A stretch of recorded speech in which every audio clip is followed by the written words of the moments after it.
Chapter 7. Lawyer, manufacturer, painter. One winter morning, snow was falling outside the window in a foggy dimness. Kay was sitting in his office, already exhausted in spite of the early hour. To save his face before his subordinates, at least, he had given his clerk instructions to admit no one, on the plea that he was occupied with an important piece of work. But instead of working, he twisted in his chair, idly rearranged the things lying on his writing table, and then, without being aware of it, let his outstretched arm rest on the table and went on sitting motionless with bowed head. The thought of his case never left him now. He had often considered whether it would not be better to draw up a written defense and hand it into the court.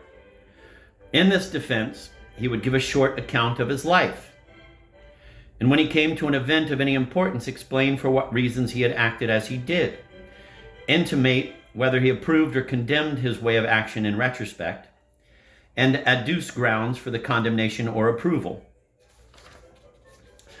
The advantages of such a written defense, as compared with the mere advocacy of a lawyer who himself was not impeccable, were undoubted.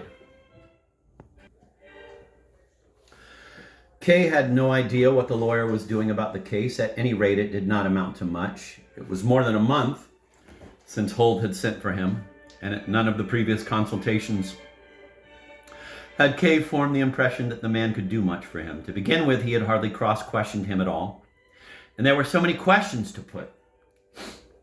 To ask questions was surely the main thing. Kay felt that he could draw up all the necessary questions himself. But the lawyer, instead of asking questions, either did all the talking or sat quite dumb opposite him, bent slightly forward over his writing table. Probably because of his hardness of hearing, stroking a strand of hair in the middle of his beard and gazing at the carpet, perhaps at the very spot where Kay had lain with Lenny. Now and then he would give Kay some empty admonitions such as people hand out to children, admonitions as useless as they were wearisome, for which Kay did not intend to pay a penny at the final reckoning.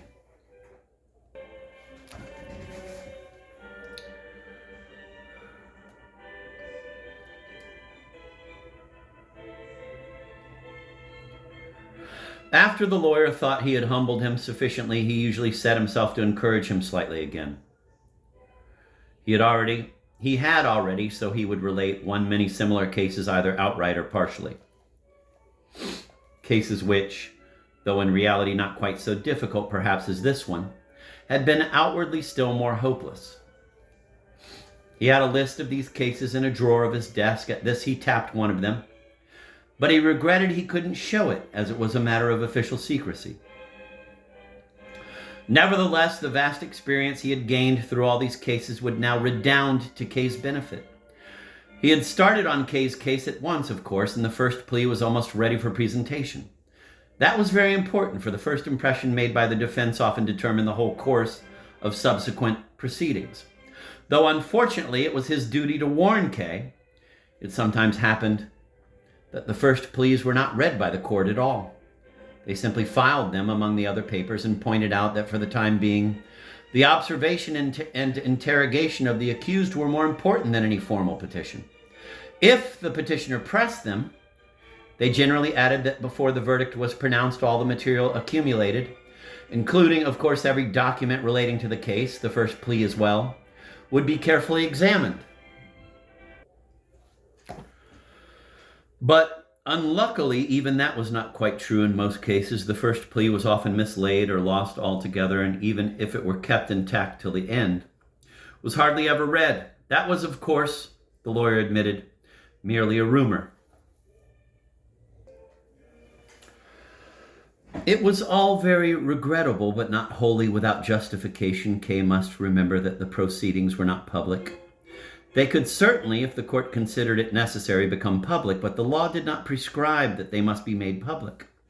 Naturally, therefore, the legal records of the case, and above all the actual charge sheets, were inaccessible to the accused and his counsel. Consequently, one did not know in general, or at least did not know with any precision, what charges to meet in the first plea.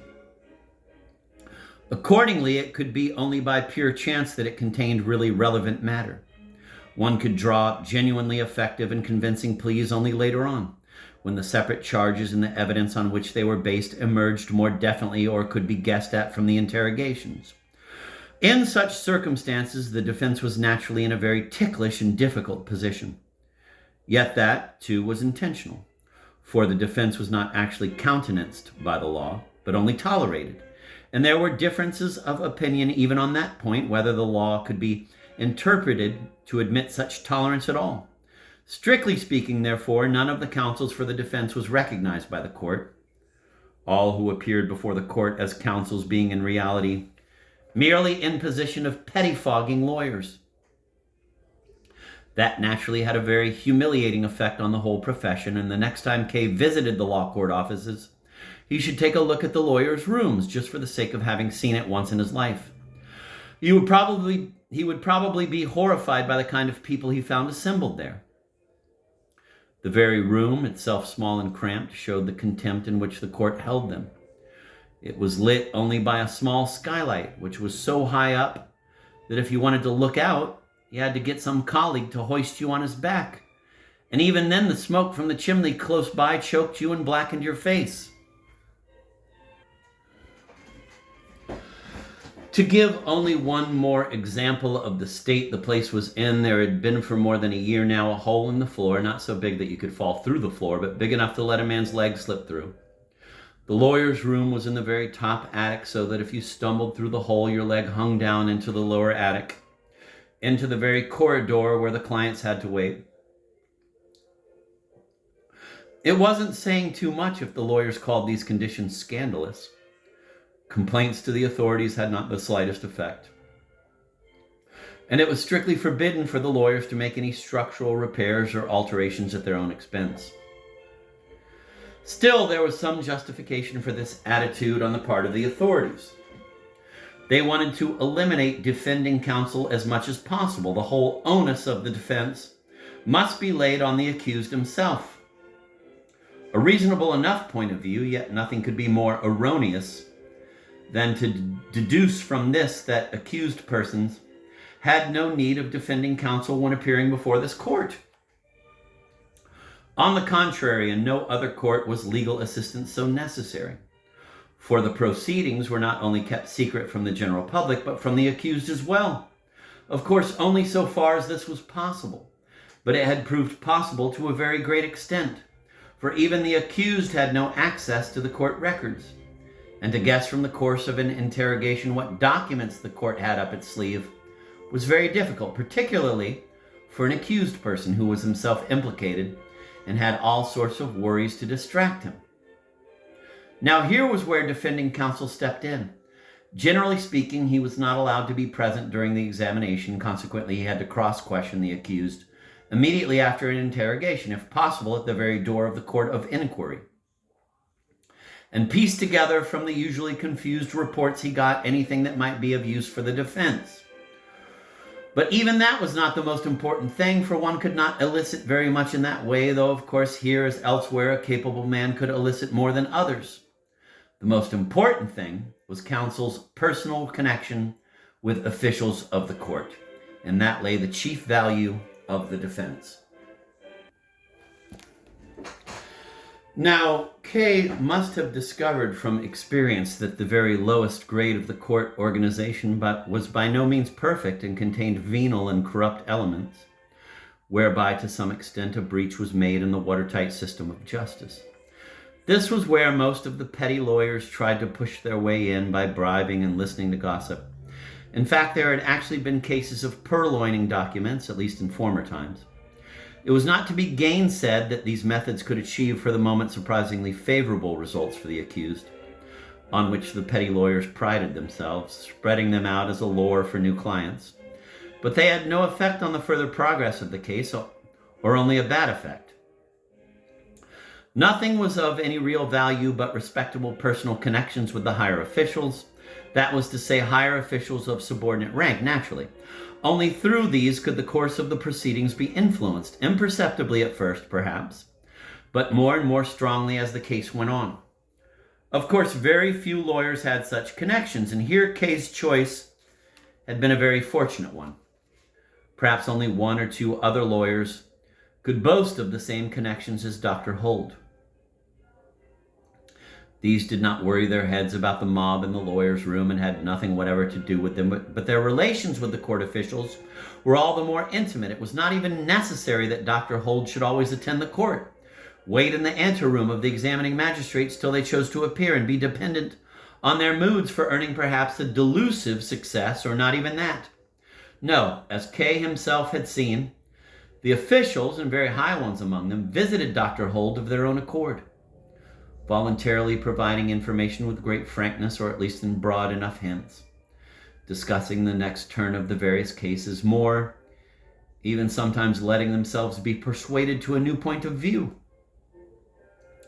Certainly one should not rely too much on their readiness to be persuaded, for definitely as they might declare themselves for a new standpoint favorable to the defense, they might well go straight to their offices and issue a statement in the directly contrary sense.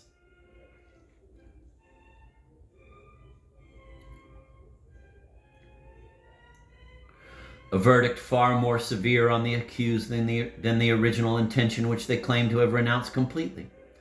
Against that, of course, there was no remedy, for what they said to you in private was simply said to you in private, and could not be followed up in public, even if the defense was not obliged for other reasons to do its utmost to retain the favor of these gentlemen. On the other hand, it had also to be considered that these gentlemen were not moved by mere human benevolence or friendly feeling in paying visits to defending counsel. Only to experienced counsel, of course, they were in a certain sense actually dependent on the defense. They could not help feeling the disadvantages of a judiciary system which insisted on secrecy from the start. Their remoteness kept the officials from being in touch with the populace. For the average case, they were excellently equipped. Such a case proceeded almost mechanically and only needed a push now and then. Yet, confronted with quite simple cases or particularly difficult cases, they were often utterly at a loss. They did not have any right understanding of human relations, since they were confined day and night to the workings of their judicial system, whereas in such cases a knowledge of human nature itself was indispensable. Then it was that they came to the lawyers for advice, with a servant behind them carrying the papers that were usually kept so secret. In that window over there, many a gentleman one would never have expected to encounter had sat gazing out hopelessly into the street, while the lawyer at his desk examined his papers in order to give him good advice. And it was on such occasions as these that one could perceive how seriously these gentlemen took their vocation, and how deeply they were plunged into despair when they came upon obstacles which the nature of things kept them from overcoming. In other ways, too, their position was not easy, and one must not do them an injustice by regarding it as easy. The ranks of officials in this judiciary system mounted endlessly, so that not even the initiated could survey the hierarchy as a whole.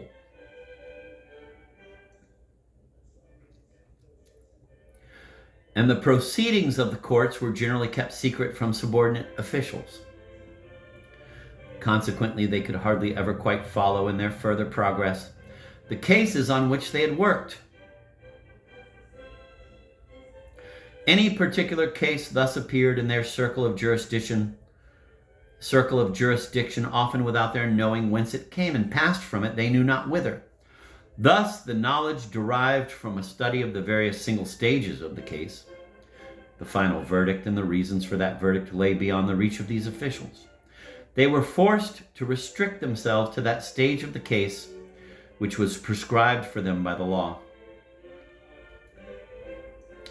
And as for what followed, in other words, the results of their own work, they generally knew less about it than the defense, which as a rule remained in touch with the accused almost to the end of the case. So in that respect, too, they could learn much that was worth knowing from the defense. Should it surprise Kay, then, keeping all this in mind, to find that the officials lived in a state of irritability which sometimes expressed itself in offensive ways when they dealt with their clients? That was the universal experience. All the officials were in a constant state of irritation. even when they appeared calm. Naturally, the petty lawyers were most liable to suffer from it. The following story, for example, was current, and it had all the appearance of truth. An old official, a well-meaning, quiet man, had a difficult case in hand which had been greatly complicated by the lawyer's petitions, and he had studied it continuously for a whole day and night.